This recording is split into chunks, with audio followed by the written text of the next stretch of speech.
Mike. Sports vibes. Thank you for vibing with the bull. I'm pretty sure everybody heard the news about the best wide receiver in the NFL, number 18, Justin Jefferson. By the way, get well soon, Justin Jefferson. Get well soon. Tom Pelissero reports that the Minnesota Vikings will be placing wide receiver Justin Jefferson on injured reserve because of that hamstring injury he suffered on Sunday against the Kansas City Chiefs. There's no exact timetable. It just depends on his treatment. And he's going to at least miss the month or possibly more depending on the next 4 games. Because if we lose the next 4 games, what is the point of him rushing back to risk injury? There's no point when we got to keep, he's the top dog on this team. He's the most important player on this team. And hamstring injuries are very, very tricky. You got to be careful with it because as a wide receiver, any little cut, you might think you good. You run full speed, try to cut real quick, your hamstring pops or something, or it rips something. Hamstring injuries are one of the trickiest injuries to have. You have to be careful with those types of injuries. But like on top of all that, it's like this. I don't cheer for my team to lose. I don't cheer for the Vikings to lose. I love the Vikings. I want us to win every game if it's possible. But at the same time, what we've been witnessing every game about the turnovers, this game is just not a good team at the moment. I would be really surprised if they can win 10 games a season or 9 games or 8 games. I would be surprised. And I'm looking at it like this.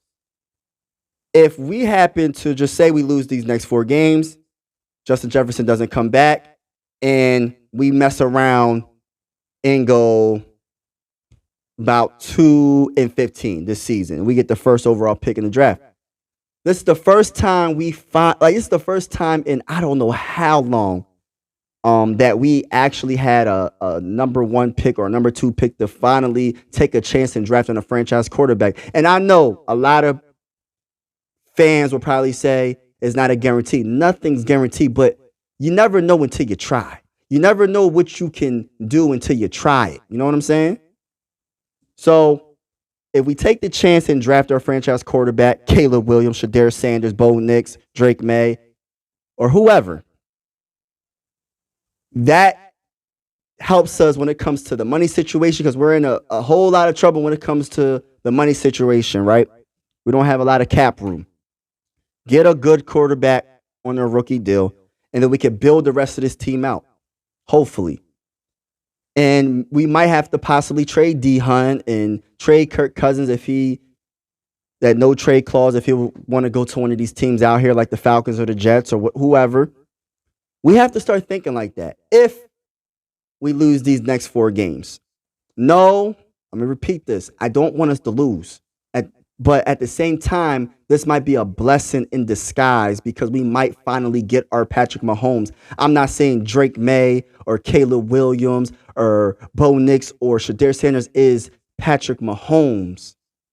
But what if he is? What if he is not the same, but he's a little step down, but he's still really good? I know the opposite. He could be a bust. But at the same time, we haven't won a Super Bowl, y'all. I'm trying to, and one of the biggest factors of winning a Super Bowl is having a good quarterback / great quarterback. It's worth taking a risk. A lot of the dynasties, a lot of the great all-time teams in the NFL had a great quarterback. The Colts when they drafted Peyton Manning. The Patriots when they drafted Tom Brady. Even though I was lucky, 6th-round pick. Patrick Mahomes, that's the most recent. Just think about it. They traded up. They had Alex Smith. Alex Smith, they won how many games that year? But they just couldn't do it when it counted the most. It doesn't matter if your record is really, really good during the regular season, but if that quarterback can't do it in the postseason, it doesn't matter what your regular season record is. Even if you have home field advantage, it doesn't matter if your quarterback isn't on that top tier level. Sometimes you need that top tier quarterback to put you over the top. And I want to see a quarterback that can scramble and buy time for your wide receivers a little bit more than Kirk. And it's not all Kirk's fault why this is all happening, because he actually had a good game against the Chiefs. In my opinion, it's just that nobody was catching the ball. They wasn't helping him out whatsoever. So it's not on Kirk, but he's just not good enough. And this is the chance for us to finally get a franchise quarterback.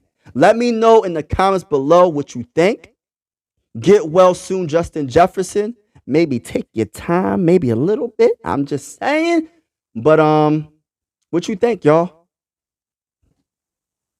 This is the end of the video. I truly appreciate you vibing with the bull. Make sure you hit that subscribe and like button. I'm out.